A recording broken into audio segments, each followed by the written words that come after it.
Tudo bem com vocês, estudantes? Espero que estejam bem.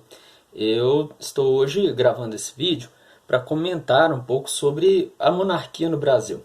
Lembrando que a monarquia é quando você tem o governo de um imperador ou de um rei ou rainha. Esse governo ele está baseado no poder hereditário, ou seja, passa de pai para filho.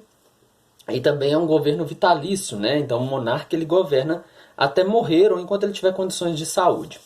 Pois bem, o Brasil teve experiência monárquica, que foram, no caso, o governo do Dom Pedro I e do imperador Dom Pedro II.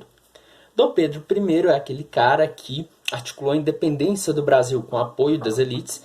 Não quer dizer que todo o Brasil inteiro estava ali junto com Dom Pedro, não é isso, tá? Teve algumas revoltas, tinha muitos portugueses aqui no Brasil, então muitos deles eram contra essa independência, essa separação de Portugal. E havia grupos também que queriam independência, mas queriam a república, não queriam manter aqui um monarca que, afinal de contas, era um português. Então, Dom Pedro lidera a independência do Brasil. Ele era um português, ele nasceu em Portugal.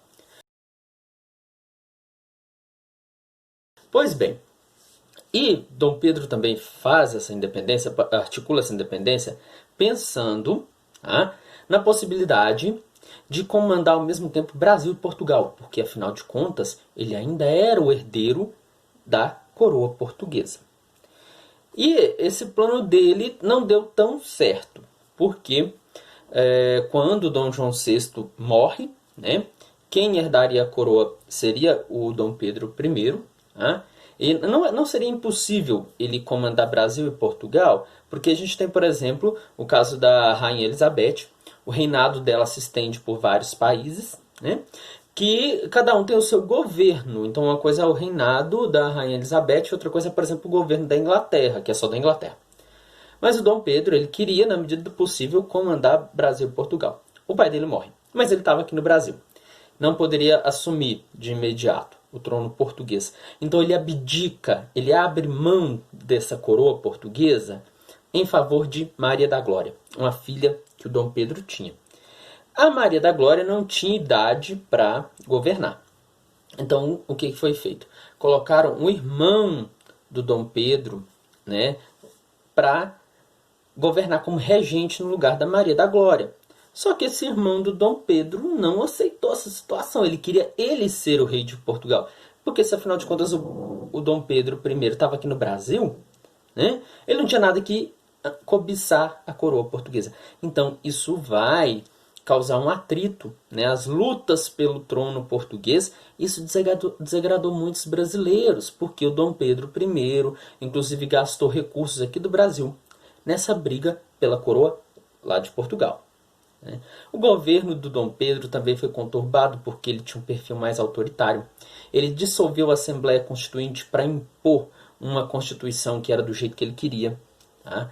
Ele tinha uma mania também de puxar saco de portugueses, isso pegou muito mal para ele. Então teve um momento em que, na hora de escolher os ministros do Império, ele colocou um monte de portuga nos cargos mais importantes. Isso foi desagradando a galera aqui no Brasil. Com todas as situações que aconteciam aqui no Brasil e briga lá em Portugal, o Pedrinho I acaba renunciando, né, ao trono aqui no Brasil, abdicando e foi embora para Portugal. Larga Pedrinho II, Pedro Alcântara, que ainda tinha só 5 anos, não podia assumir. A gente tem o período regencial, que esse período regencial ele é famoso pelas revoltas aqui no Brasil. Então, no livro didático de vocês vai falar bastante dessas revoltas. No material do governo de Minas vai falar bastante, tem exercício sobre isso. De um modo geral, eram revoltas, né, de insatisfação com os regentes, que é a galera que ficou governando enquanto Pedro Alcântara não podia assumir, por causa da idade. Né? Algumas dessas revoltas eram da população pobre. Tá? Então, por exemplo, tem a balaiada, a cabanagem, a revolta dos malês. Então, eram revoltas do povão mais sofrido, mais explorado, né? A galera que era alvo do racismo, por exemplo. E teve revoltas mais elitistas, como, por exemplo, a Farroupilha, que foi uma revolta de grandes fazendeiros do sul, que até hoje tem feriado, tem festa lá para comemorar essa Farroupilha, né? Lembrar a Farroupilha. Depois a gente tem o governo de Dom Pedro II,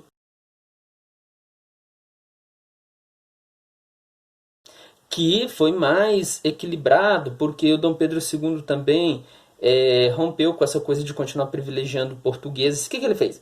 Quem já estava aqui no Brasil, independente de ter nascido em Portugal, foi naturalizado. Essa galera foi transformada no papel, né, em brasileiros. Né? O Dom Pedro II também ele vai tentando equilibrar ali os liberais e os conservadores, que é o grupinho que disputava o cenário político. Tá? Então ele vai ter esse perfil mais conciliador e talvez até por causa disso o Dom Pedro II vai governar por mais de 40 anos aqui no Brasil. A gente tem que pensar que essa questão de monarquia não ficou no passado, não totalmente, porque até hoje no Brasil tem grupos que defendem a monarquia. Eles têm página no Facebook, no Instagram, eles fazem eventos, tá? Não é difícil achar fotos sobre esses monarquistas aí, fazendo até manifestação pela volta da monarquia. A gente tem um herdeiro, né? Não sei se o cara é tataraneto lá do Dom Pedro II, o Dom Bertrand, que é o que se auto-intitula Príncipe Imperial do Brasil. O cara faz fotinha com a faixa imperial, mas o Brasil não é mais monarquia. É bem estranho. Mas há quem diga que já que o sistema brasileiro, o sistema político dessa república democrática não está funcionando tão bem, porque tem corrupção, tem exclusão social, então tinha que voltar para a monarquia. Não é porque o sistema atual está ruim que a gente deve apostar em algo que já existiu, não necessariamente.